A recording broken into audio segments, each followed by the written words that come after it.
Bonjour à tous, retour sur la rupture. Qu'est-ce que c'est la rupture de façon générale? Je mettrai un lien en dessous, puisqu'en fait dans mon fil d'actualité, je suis tombé sur une vidéo qui parlait de la rupture par un abonné, enfin des fois je m'abonne à des chaînes comme ça. Je crois que j'ai dû faire un live avec lui un jour, et puis je m'étais dit le mec est intéressant, donc je me suis abonné à sa chaîne, et ça m'a donné envie de rebondir dessus, de dire les choses, d'évoquer des points qui me semblent intéressants à développer. La rupture, qu'est-ce que c'est?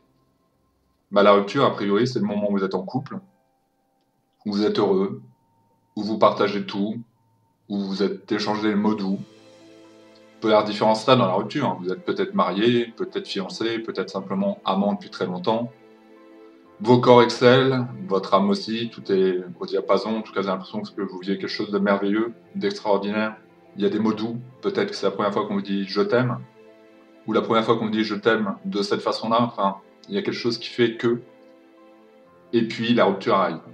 La rupture, c'est le moment où l'un des deux estime que le contrat est fini et que pour une raison X ou Y, et elles sont diverses, ça peut être la tromperie, c'est plutôt légitime dans ces cas-là, quoi qu'on peut penser peut-être que le pardon une fois est possible, mais ça peut être donc le fait d'être trompé, ça peut être le fait d'être lassé, ça peut être le fait que la personne a changé et qu'on est très différent, par exemple pour les vieux couples, à 20 ans on n'est pas les mêmes à 40 ans, et donc on aura changé inévitablement, et le couple n'aura pas supporté ce changement.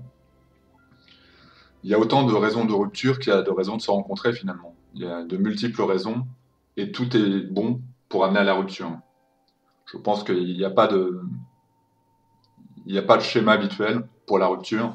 Il peut y avoir plein de raisons. Ça peut être, on peut tout imaginer quelque part. Euh, Quelqu'un même, il y a des ruptures un peu inhabituelles. Une jeune femme qui était en surpoids, je sais parce que j'ai entendu cette anecdote, qui est en surpoids et puis qui fait un régime amaigrissant ou même plus ou plus rapidement ou plus dur qui va faire une opération, vous savez, avec les bypass et autres, elle perd énormément de kilos, elle ne se reconnaît plus dans le miroir, elle ne se reconnaît plus dans l'image que les hommes ont d'elle, elle ne se reconnaît plus dans les yeux de son copain actuel, et en fait les deux presque vont, vont aller vers cette rupture parce que l'homme ne la reconnaîtra plus, et que elle non plus, et que du coup, avant, il avait une espèce d'emprise sur elle parce qu'il l'aimait telle qu'elle était, mais maintenant elle n'est plus la même. Elle se rend compte que tous les garçons autour la regardent, tous les garçons la désirent, et que finalement, des espèces de rapports ethno-masochistes, elle était restée avec lui parce qu'il était le seul qui l'aimait vraiment, ou en tout cas elle le pensait. Maintenant, tous les hommes peuvent potentiellement la désirer, du coup, elle a envie d'essayer d'autres choses, surtout s'il n'y a pas eu beaucoup de partenaires. C'est qu'un exemple, hein, mais je dis pas que c'est le cas toujours, hein. Mais ça existe, il y a des situations comme ça, où effectivement, on peut même citer d'autres exemples dans d'autres thématiques. Quelqu'un qui n'irait pas bien, il se rencontre à un moment de la dépression, ça je l'ai vécu pour le coup. Vous rencontrez quelqu'un qui va pas bien dans sa peau, voilà, elle est au niveau zéro de la confiance en soi, du bien-être.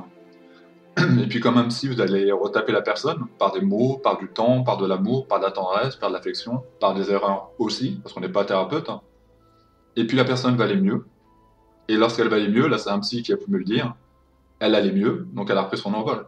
Une fois que vous avez fini une thérapie avec un psy, vous partez, et bien là vous avez mélangé psy et puis couple, et du coup une fois que la personne était mieux, elle est repartie. C'est normal. Il y avait très peu de chances qu'elle reste encore. Elle a fini son travail avec vous, et elle devait passer à autre chose. Vous avez fait d'une chenille un papillon. Donc voilà, il y a vraiment de multiples raisons d'aller vers la rupture, je pense que j'en ai oublié plein. Comme je disais, il n'y a pas un seul schéma, il y en a des milliards sans doute. Donc la rupture, c'est le fait simplement d'être quitté, ou le fait de quitter. Qu'est-ce qui est le plus dur entre quitter ou être quitté? Honnêtement, je ne suis pas sûr. On aurait tendance à dire que d'être quitté, c'est plus dur, mais de quitter, c'est pas simple non plus. Il y a évidemment la culpabilité.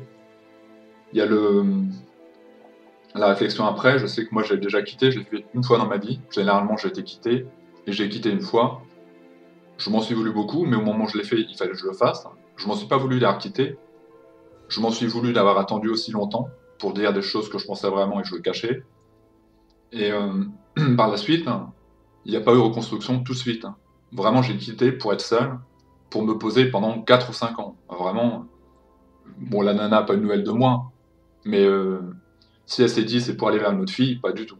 Vraiment, je quittais pour être seul, pour me retrouver seul. Et il semble que de toute façon, je suis amené à être seul toute ma vie et que c'est quand même ce qui me correspond le mieux.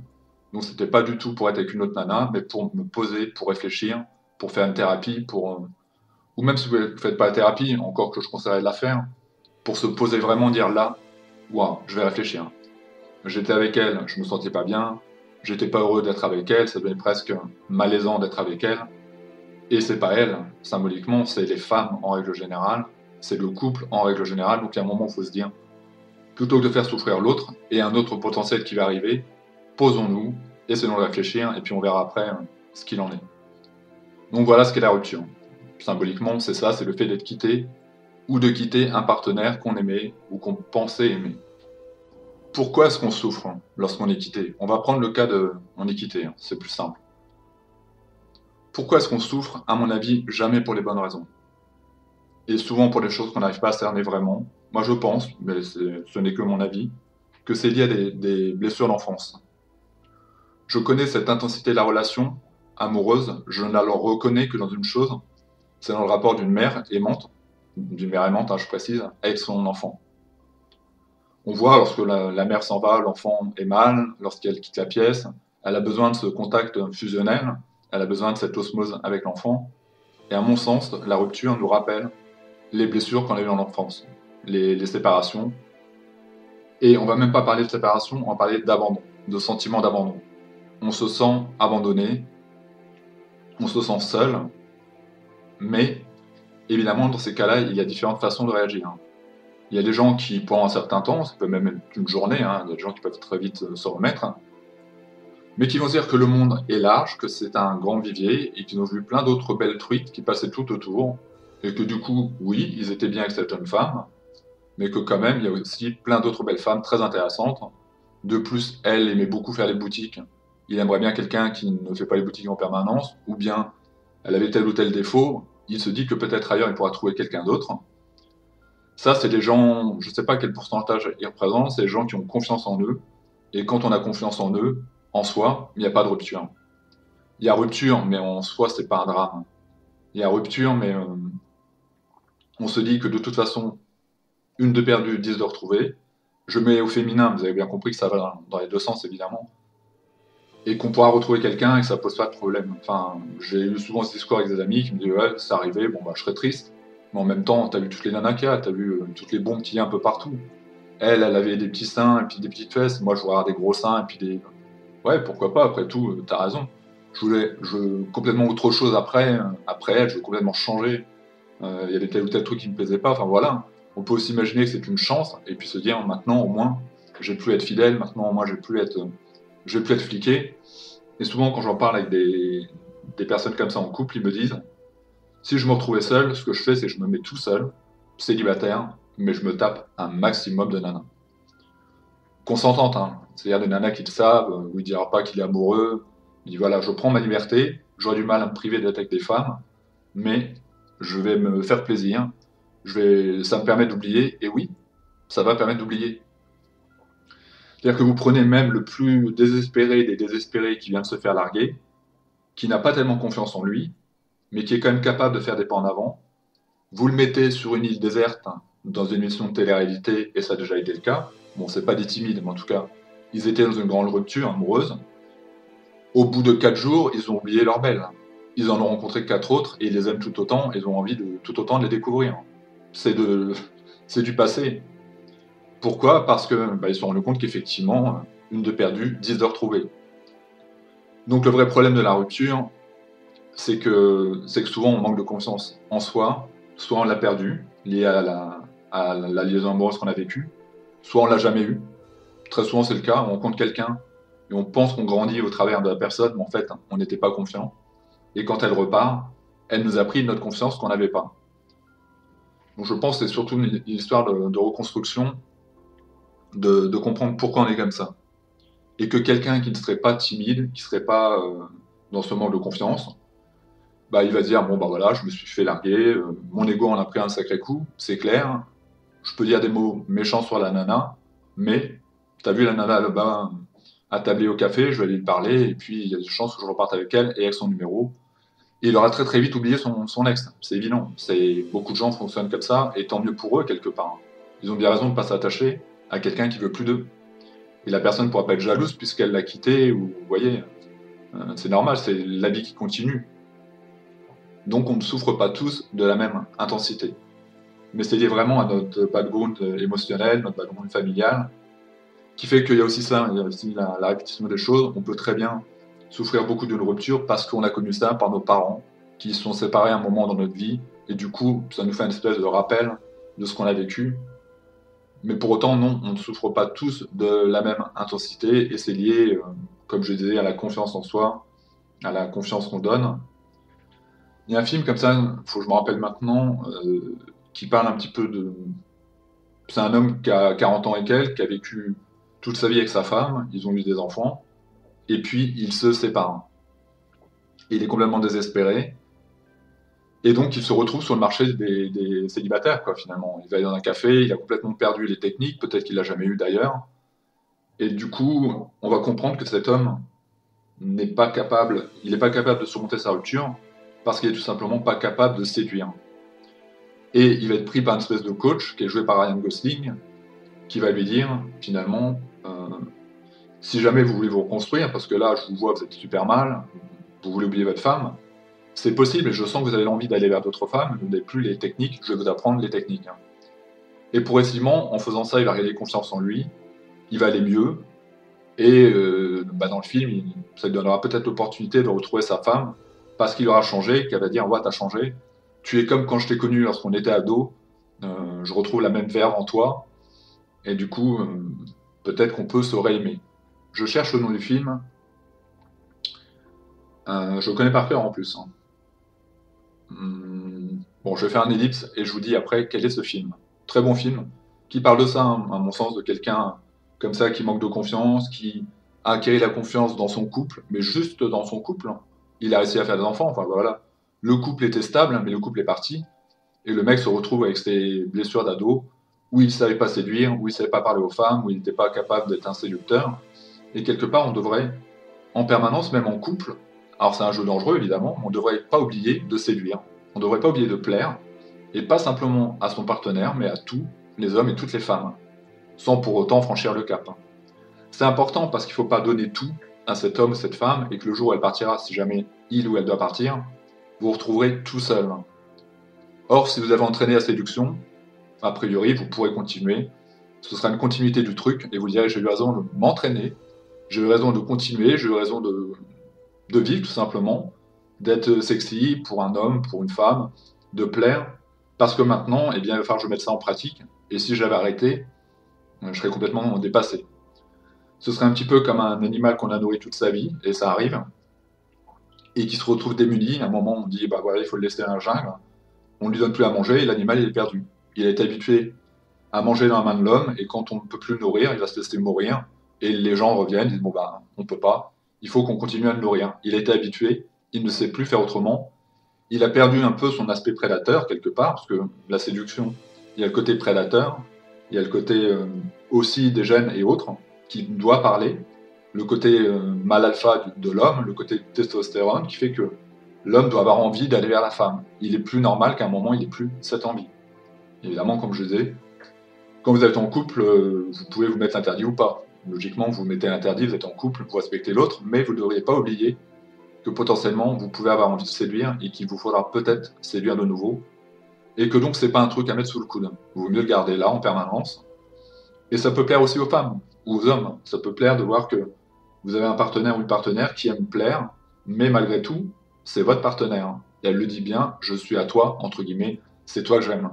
Je peux plaire à plein de mecs, je le vois, je peux plaire à plein d'hommes, je le vois, mais on est ensemble, et c'est à toi que je donne mon amour. J'ai envie de dire pour le moment. Pour le moment, c'est à toi que je donne tout mon amour. Tu peux avoir confiance, mais regarde bien autour. Tu vois, je plais, mais c'est à toi que je suis. Je suis ta chose, pourrait-on dire. Et là, c'est la chose à ne pas faire, hein. De penser en termes d'objet, déjà, de dire je suis ta chose. On arrive vers des dérives passionnelles, évidemment dangereuses. Donc je vais vous donner le nom du film et je vais faire un petit ellipse. Ou plutôt, je fais un petit ellipse et je vais vous donner le nom du film. Donc le nom du film, c'est Crazy Stupid Love. Et puis je vais enchaîner sur une autre question que je me pose. Il pourrait y en avoir des milliards, mais je fais un peu comme ça une espèce de synthèse. Symboliquement, la rupture, ça ressemble à quoi? À quoi, de façon métaphorique, la rupture pourrait nous faire penser? Qu'est-ce qui est le plus proche de la rupture? Eh bien, à mon sens, par rapport à... Parce que je me retrouve dans les travers de ce que j'ai évoqué, hein, c'est pas parce que je leur parle bien ou je comprends des choses que je suis pas enclin à faire les mêmes erreurs. Pour moi, la rupture, ça ressemble à la mort. C'est la mort. D'ailleurs, après une rupture, je suis en phase de deuil. Et ça peut durer, malheureusement, pendant des années, parce que je corresponds à tous ces critères du mec qui n'a pas confiance en lui, et qui n'est pas un séducteur, et qui n'est pas capable d'aller voir d'autres femmes. Donc du coup, c'est un deuil. Mais il y a une espèce de bug dans le cerveau qui se fait, parce que le deuil, la personne est morte, elle est enterrée, ou elle est incinérée, on la voit plus. Quelque part, c'est rassurant, dans le cas d'une rupture. Parce que la grande différence avec une rupture, c'est qu'en fait, la personne vit, et vous pouvez la voir, et que vous allez la voir.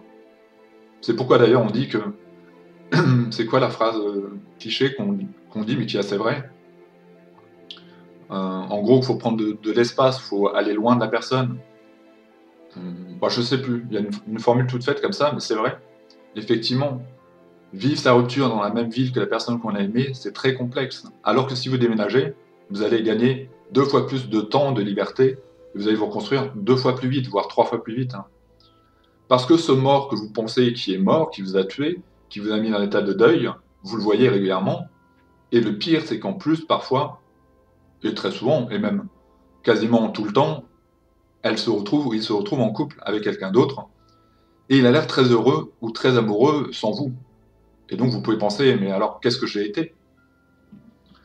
Alors si c'est au bout de 3 semaines, vous allez vous dire quand même, ça fait court, j'ai pas dû être aimé beaucoup, j'ai été remplacé quand même très très vite.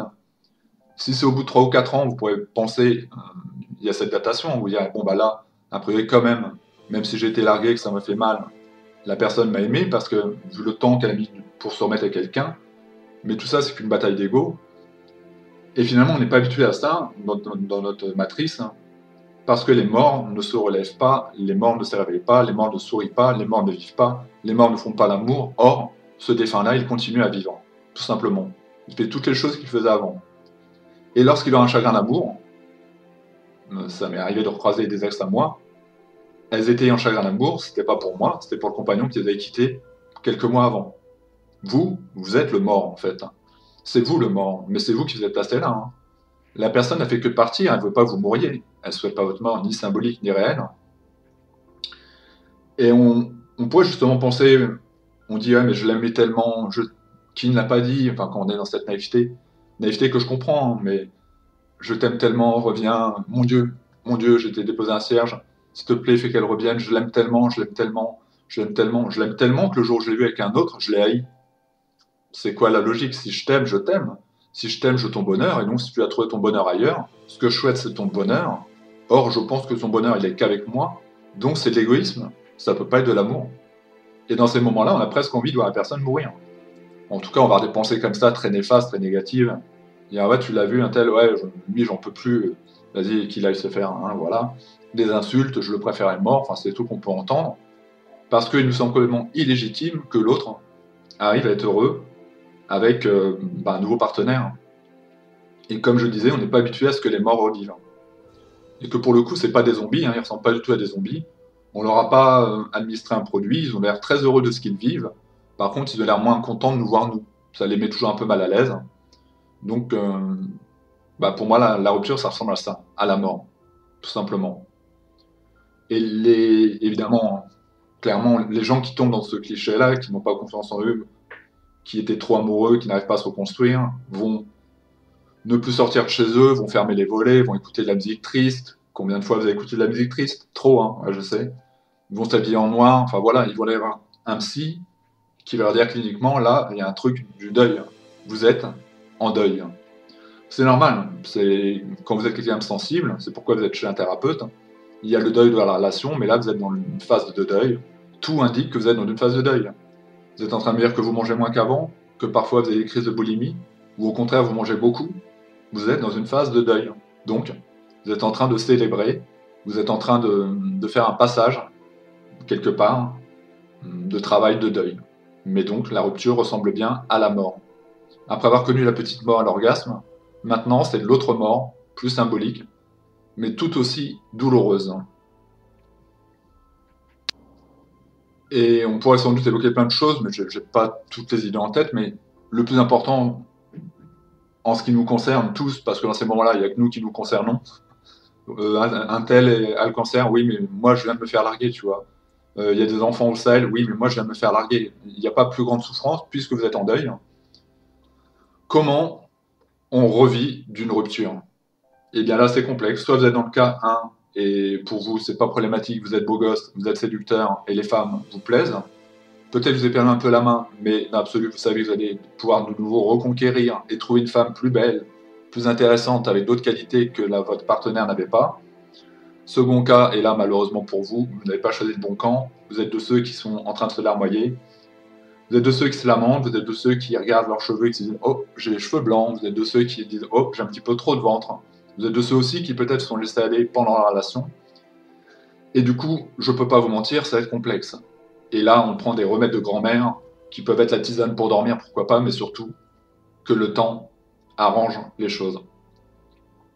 Malheureusement, il n'y a que le temps. Alors là, c'est vraiment un truc, c'est de la palissade que je suis en train de dire là, mais il n'y a que le temps qui peut soigner ce type de blessure. Et bien que détruit au plus profond, en fait, à part ceux qui passent le cap et qui se foutent en l'air et qui y arrivent, ça arrive, hein, malheureusement, je peux pas minimiser les faits, mais je connais tellement de personnes qui, après un divorce, qui ont pleuré des nuits entières, hein, en disant voilà, c'est pas possible. En plus, il y a des enfants, c'est encore plus complexe quand il y a des enfants.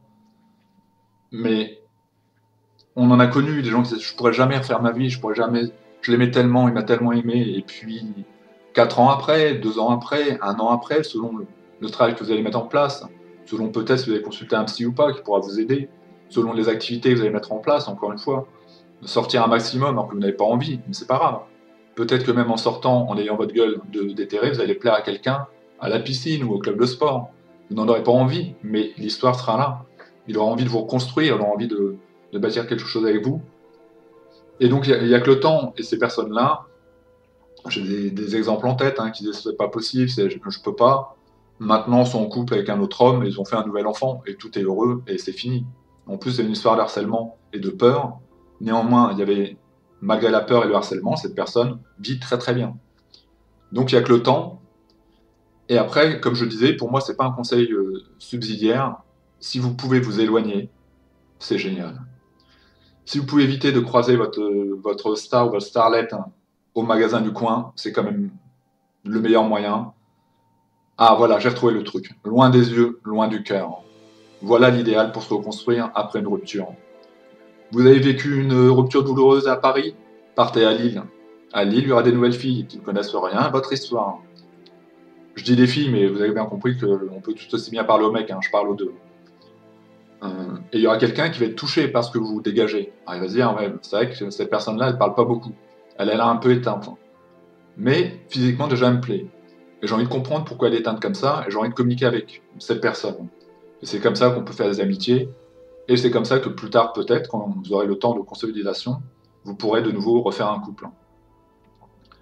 Il n'y a pas de recette miracle, de toute façon, je l'ai déjà dit il n'y a pas très longtemps à une amie qui est passée par là, il faut du temps.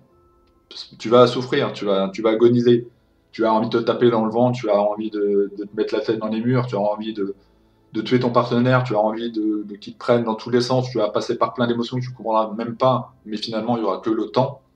Et surtout, quand vous sentez que c'est vraiment que l'ardoise, enfin l'ardoise, pas l'ardoise, mais comment on appelle ça, à la fin du repas, la douloureuse, quoi, le truc où vous devez payer, quand vous sentez que c'est vraiment la fin, ne retournez pas avec votre partenaire. Je rappelle, s'il est parti, c'est qu'a priori il n'y avait plus d'amour si vous êtes séparés. C'est qu'il y avait plus d'amour, parfois ça peut recoller, mais il ne faut pas attendre. Enfin voilà, on sent quand ça peut recoller. Mais l'absolu même, il n'y a même pas de on sent que ça peut recoller, continuez à vivre. Si vous devez vous retrouver, vous vous retrouverez. Le destin fera que vous vous retrouverez. Mais si vous arrêtez de vivre, lui il s'en fout. Vous pourrez vous arrêter de vivre, peut-être qu'il aura fait plein de rencontres, ça ne changera rien. Et je le répète, si vous devez vous retrouver, vous vous retrouverez. Néanmoins, continuez à vivre. Au contraire, ça peut être une technique, c'est complètement stupide, mais c'est pas grave de rendre l'autre jaloux, de se dire il va être jaloux, il va voir avec tel ou tel mec. Bah ouais, mais c'est pas grave, dans l'absolu. Vous rencontrerez du monde et peut-être qu'en voulant rendre l'autre jaloux, vous allez vous rendre compte que vous allez rencontrer des mecs plus intéressants, plus riches, plus... Voilà, enfin, ils seront mieux, en fait, finalement. Et quand vous leur rendre votre ancien partenaire jaloux, bah, progressivement, vous êtes en train de tomber amoureuse ou amoureux. Et ça peut être que des trucs éphémères, hein, c'est pas grave. Là aussi, il y a une espèce de contrat qui est signé. On sait très bien qu'après une rupture, on a besoin de passer par différentes histoires. Donc on ne retombera pas forcément sur la grande histoire d'amour. Ça fait partie du contrat. Peut-être que oui, l'autre va être un pansement pour vous, mais il le sait, il peut le comprendre. Il peut le comprendre si vous lui dites je suis désolé, mais tu sais, quand tu m'as rencontré, je t'ai expliqué mon histoire, et il sait très bien qu'il était en train de réparer un truc, hein, et qu'il était peut-être pas suffisant, et que du coup vous avez eu envie de continuer après, par la suite, et qu'il y aura peut-être d'autres pansements, jusqu'au moment où vous trouverez la bonne rustine qui va colmater le truc, et vous pourrez de nouveau vous aller vers une vraie histoire. Même si moi je pense que c'est pas très bon de papillonner comme ça de partenaire en partenaire, réellement, concrètement, physiquement, émotionnellement, que c'est bien de se poser un petit peu et d'essayer d'appréhender son rapport à la solitude, de se dire comment je vis avec la solitude, comment je suis quand je suis seul. Maintenant je le sais et je veux voir comment je suis avec d'autres partenaires. Je veux continuer ma vie, mais ça peut être bien quand même de se poser, d'aller voir un thérapeute, de dire pourquoi est-ce que je me sens aussi mal et qui vous donne quelques clés pour le comprendre. Et je pense qu'il vous dira qu'effectivement vous n'avez pas vraiment confiance en vous, que vous êtes en train de parler de tel ou tel mec, mais que finalement vous parlez plutôt de vous-même, indirectement. Il va vous parler de vos parents, très souvent, et avec votre père, c'était comment, et avec votre mère, mais peut-être qu'il faut le dire, si vous l'avez jamais fait ce travail, peut-être qu'il faut en parler pour comprendre pourquoi vous souffrez autant. Parce que même si c'est Monica Bellucci ou je ne sais pas quelle actrice, moi j'aime bien Kate Winslet, hein. Je la trouve, malgré ses rondeurs, voilà, moi je trouve que c'est une nana qui est mignonne. J'ai vu plein de films d'elle, évidemment je la connais pas, hein, mais l'actrice, même si c'est la plus belle femme du monde, il y aura toujours plus beau ailleurs, il y aura toujours plus intéressant. Peut-être que Kate Winslet est très belle, mais qu'elle n'aime pas la littérature ancienne, et que du coup, moi, je veux parler de littérature avec ma compagne, eh bien, peut-être que la future compagne, elle, aimera beaucoup la littérature. Enfin, voilà quoi. Vraiment, je le dis, mais en fait, je le dis, mais c'est des conseils un peu vains, parce que quelque part, j'arrive pas à l'appliquer à moi-même. Néanmoins, ça peut vous aider de l'entendre. Ouais, la Terre, c'est un vivier d'hommes et de femmes. On est combien sur la Terre? Et vous, mesdames, franchement, il y a tellement de partenaires pour vous, c'est simple. Une fois que vous êtes passé ce cap de je suis pas belle, tiens, on va prendre l'exemple, A Star is Born. Lady Gaga qui ne se trouve pas belle parce qu'elle a un nez. Elle a un nez. Alors, j'ai même pas un nez particulier, elle a un nez. En gros, des producteurs lui ont dit un jour qu'elle pourrait pas faire de musique parce qu'elle a un nez particulier. Et puis, elle rencontre le personnage joué par Bradley Cooper qui va lui dire mais j'adore ton nez, il est beau. Et à partir du moment où il lui a dit j'adore ton nez, elle va jouer avec son nez. Elle va le trouver elle aussi très très beau. Elle aura trouvé ce qui manquait.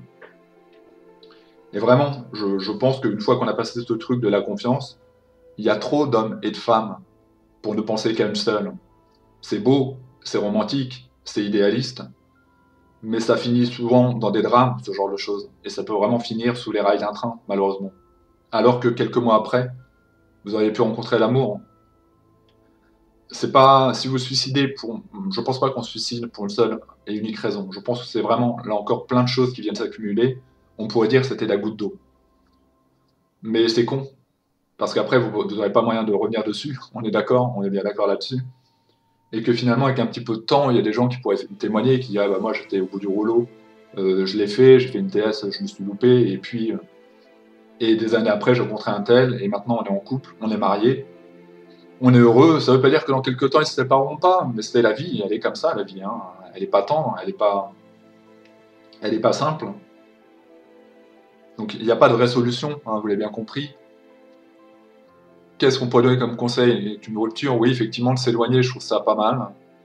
De sortir, même si vous êtes, ah, bah, vous êtes pas belle, bah, maquillez-vous un peu plus, tant pis. Vous cachez, vous vous êtes mal coiffé, bah, mais mettez un bonnet, ça peut être très sexy, un bonnet en hiver, je trouve ça touchant, attendrissant. Euh, Peut-être qu'il y a des trucs que vous ne pourrez pas faire. À la piscine, vous êtes complexé, mais trouvez un truc que vous pouvez faire. Allez un maximum de soirées avec vos amis. Dans un premier temps, vous allez pleurer.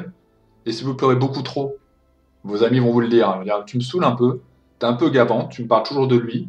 Est-ce que tu sais qu'il s'est tapé 5 culs dans la même semaine? Donc tu es en train de me gaver, t'as beau être ma meilleure amie, tu me gaves. Encore une fois, ça peut être pour un ami, hein, c'est pareil. tu me gaves, donc ce que j'aimerais que tu fasses, c'est que tu viennes chez moi pour qu'on parle de trucs un peu cool. Je peux comprendre que tu pleures, c'est normal. T'inquiète pas, je suis là pour ça aussi. Mais, et c'est là que le thérapeute peut être important, de se dire, ok, comme ça, quand j'irai chez mes amis, j'en parlerai un petit peu moins, on regardera un petit peu plus de films, on écoutera un peu plus de musique. De temps en temps, je pleurerai parce que la musique me fait penser à un tel ou un tel. Mais à côté de ça, je ferai un travail avec quelqu'un qui est écouté pour. C'est une pute de l'esprit, on appelle ça un psy. Moi, j'ai déjà dit à mon psy de l'époque que c'était une pute. Ça l'a fait beaucoup rire. Je vous paye pour me vider la pensée. Donc c'est un petit peu comme l'analogie avec les femmes qu'on paye pour se vider les... Voilà, je vais pas le dire. Et ça l'a fait beaucoup rire. Et il m'a dit oui, c'est vrai. Je suis neutre, vous pouvez dire ce que vous voulez. Vous pouvez m'en mettre plein la tête. Vous pouvez dire que vous m'aimez. Je suis payé pour ça. On m'a appris à ne pas avoir d'empathie plus que de raison. Je suis effectivement une espèce de péripapéticienne du mental et vous pouvez vous lâcher sur moi.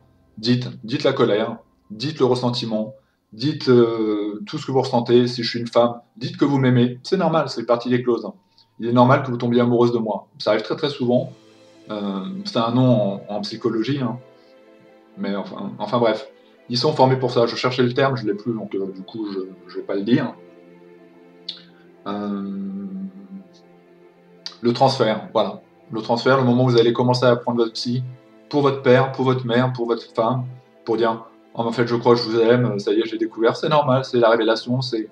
Mais le psy, c'est ce qu'est le transfert. Donc il s'en fout complètement. Et surtout, il vient, vous voyez, quelle heure il est 13h15. À 13h20, le rendez-vous est fini. Après, je passe à un autre patient. Client, vous mettez le mot que vous voulez. Après, je m'en fous de votre vie, en fait. Je vais vous donner les conseils là maintenant. Vous allez les appliquer dans votre vie au jour le jour, on se revoit dans une semaine. Logiquement, vous ne devez pas me retéléphoner entre-temps, vous pouvez potentiellement retéléphoner pour demander un rendez-vous un petit peu avant, mais vous avez aussi un travail à faire. Moi, je vous ai donné des éléments à mettre en place. Si vraiment je sens que vous êtes mal, je vais vous donner une petite molécule, ne vous inquiétez pas, ça va être léger, vous allez vous en rendre compte, c'est dans les phases de dépression et donc pourquoi pas de rupture intense, eh bien un traitement peut être donné, un traitement léger, qui évidemment sera retiré dès que la personne ira mieux.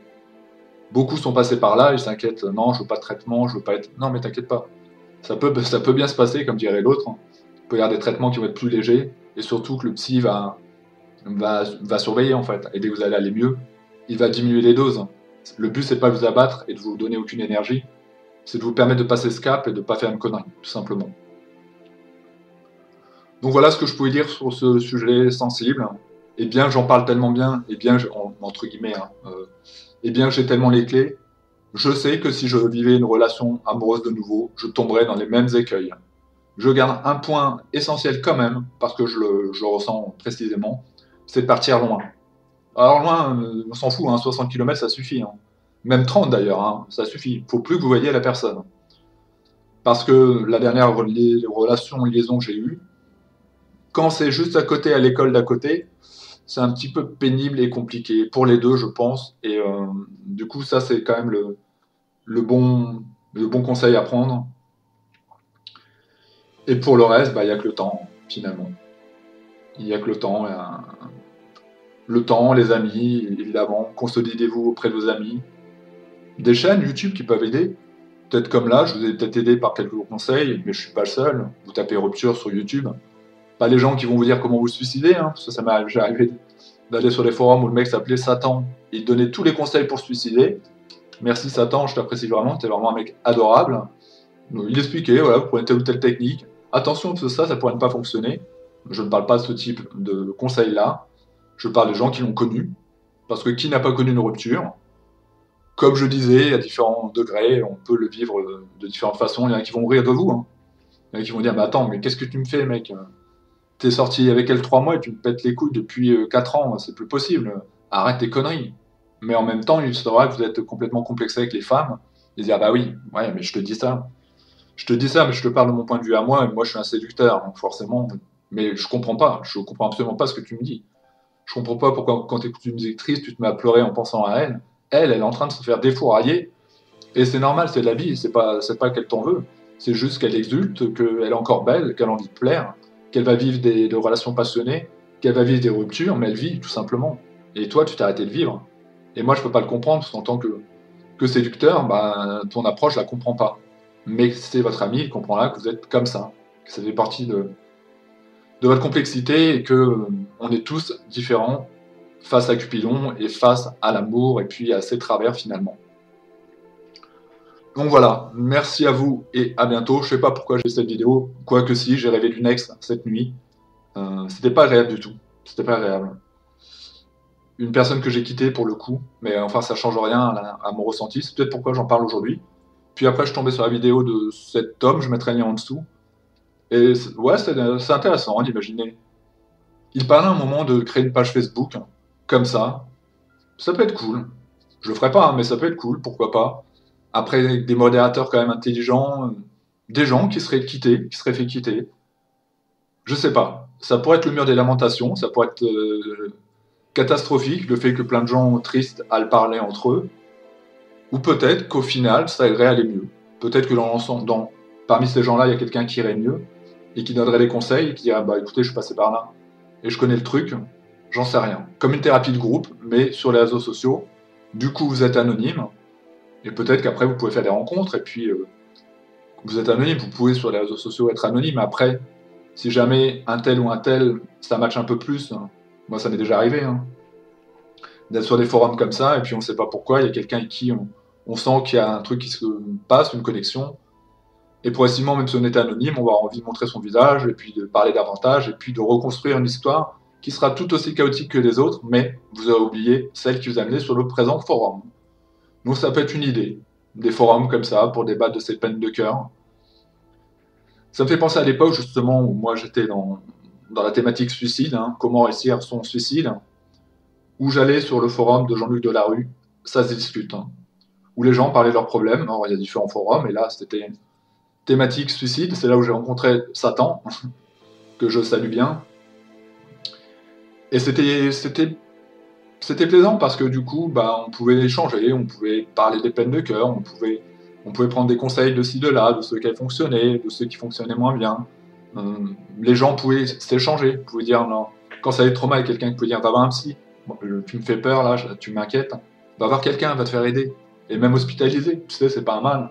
J'avais fait à l'époque une vidéo sur mon ancienne chaîne défunte que YouTube a supprimée. Merci YouTube, toi aussi je te salue.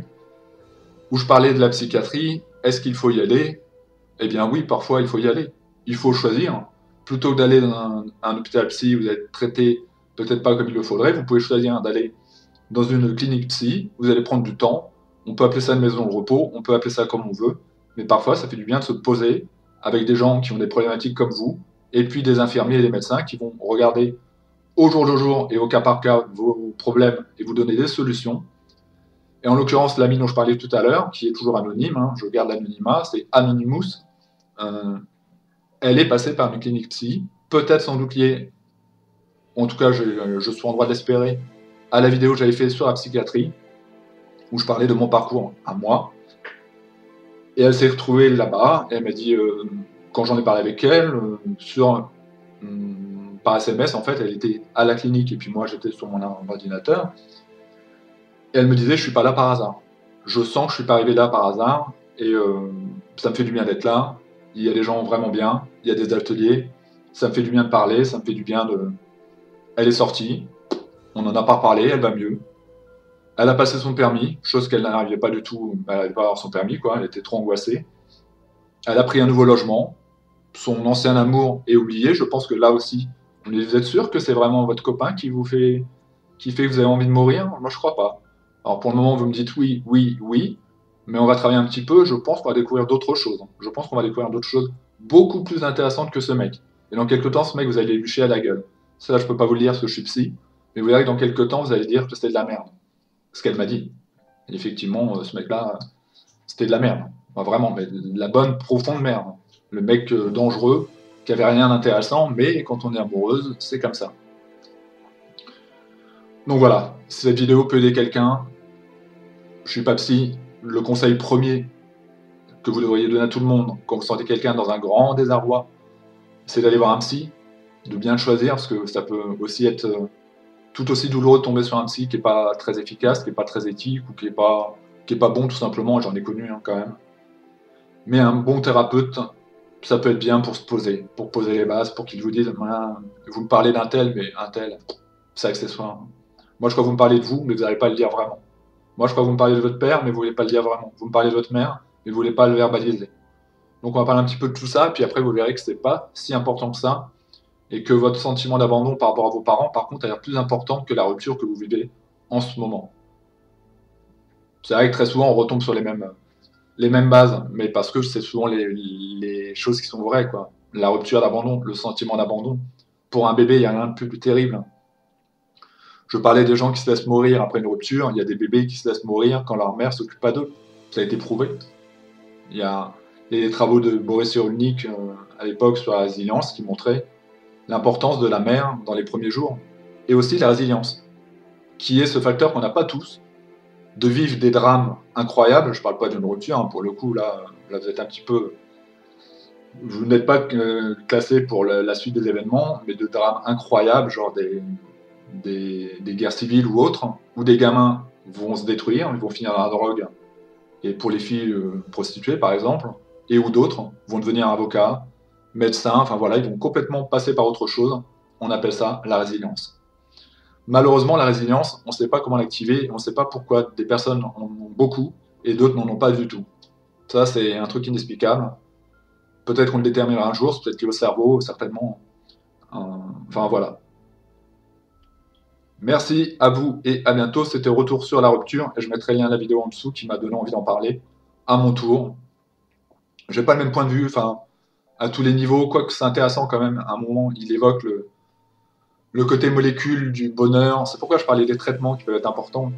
Oui, oui, oui, alors qu'on pense que c'est le coup de foudre, alors qu'on pense que c'est parce qu'elle est belle, ou que parce que non, c'est d'abord des molécules, c'est d'abord des trucs chimiques qui se passent dans votre corps, et qui fait que votre ADN d'ancien viking ou d'ancien homme des cavernes fait que vous savez qu'avec elle, vous pourrez avoir des beaux enfants. Avec elle, vous allez pouvoir vous reproduire. Pas parce que vous voulez coucher avec elle, parce que potentiellement, elle peut donner de beaux parents. Enfin, vous allez former un couple qui va donner de beaux enfants. Tout ça, c'est très génétique. Ça semble magique, et certains disent la magie de l'amour. La magie de l'amour, elle est chimique. C'est-à-dire que je pense que dans quelques temps, on pourra reconsidérer et resynthétiser en quelque sorte, j'arrive plus à parler, les molécules liées à l'amour. C'est-à-dire qu'on pourra vous donner un parfum, ça a déjà été un peu travaillé, mais de façon plus scientifique, qui fera que quelqu'un s'attachera à vous. Parce que comme pour les parfums pour chats qui font que les chats vont devenir complètement ouf devant de l'herbe à chat, ou un autre produit qu'on met dans leur cage et se ruse sur la cage, eh bien, ce sera hormonal, vous serez attiré par cette autre synthèse de quelque chose. Au niveau éthique, c'est peut-être pourquoi la science ne travaille pas trop dessus. Au niveau éthique, c'est pas génial, parce que finalement, ça retirait complètement le libre arbitre. Et que si vous mettiez ce type de parfum, ça peut ressembler un peu à un viol. C'est-à-dire que si la nana, avec vous, elle se sent, je vais employer des termes, chaude et très amoureuse, mais qu'elle ne sait pas pourquoi, c'est parce que vous avez mis le parfum. En l'occurrence, du coup, ça peut ressembler à un viol parce qu'elle ne le voulait pas du tout de prime abord. Et que c'est même pas une question de psychologie ou du moment où elle vous trouve ou de sa propre chimie à elle, c'est à cause du parfum que vous porteriez qu'elle serait amenée à avoir ces conclusions-là sur vous. Si vous voulez un peu plus loin dans le délire, je vous conseille un film, parce que moi j'aime bien parler cinéma, Le Parfum, histoire d'un meurtrier. Très très très très bon film, dont j'avais parlé sur ma défunte chaîne, qui raconte l'histoire d'un gamin qui naît avec une particularité par rapport aux odeurs. Il va être profondément touché par rapport aux odeurs, et progressivement, en grandissant, ça va être un tueur en série. Il va avoir envie de créer l'odeur ultime qui fera que. Et dans cette démesure, parce qu'il va vraiment tuer des jeunes femmes, des jeunes hommes, surtout des jeunes femmes, on comprend à la fin qu'en fait il y avait une quintessence de quelque chose de l'absolu, et une quête de l'absolu et du beau et du divin. C'est assez paradoxal ce film, il est complètement barré, mais dans sa quête effrénée et malsaine, on comprend que ce qu'il cherche, malgré tout, c'est à rendre divin le beau, ou c'est à diviniser quelque chose. Voilà, je ne peux pas trop le décrire parce que c'est particulier, mais on arrive presque à moraliser ce qu'il est en train de faire. On comprend que s'il est passé par là, c'était pour découvrir quelque part la pierre philosophale et rendre encore plus incroyable quelque chose. Et que malheureusement, il fallait des échecs, et que malheureusement, il fallait des victimes, et pour lui, ce n'est pas des victimes vraiment. Ça fait partie du processus pour avoir ce meilleur parfum, ce parfum qui fera que un parfum pour les gouverner tous finalement. C'est comme l'anneau précieux. Vous prenez ce parfum-là et tout le monde vous tombe aux pieds. Bon, la scène finale elle va un peu plus loin. Son parfum est un petit peu trop puissant pour le coup. Évidemment, c'est tiré d'un roman. Donc, on sent dans ce film que c'est profond, quoi. Le roman devait être super intéressant.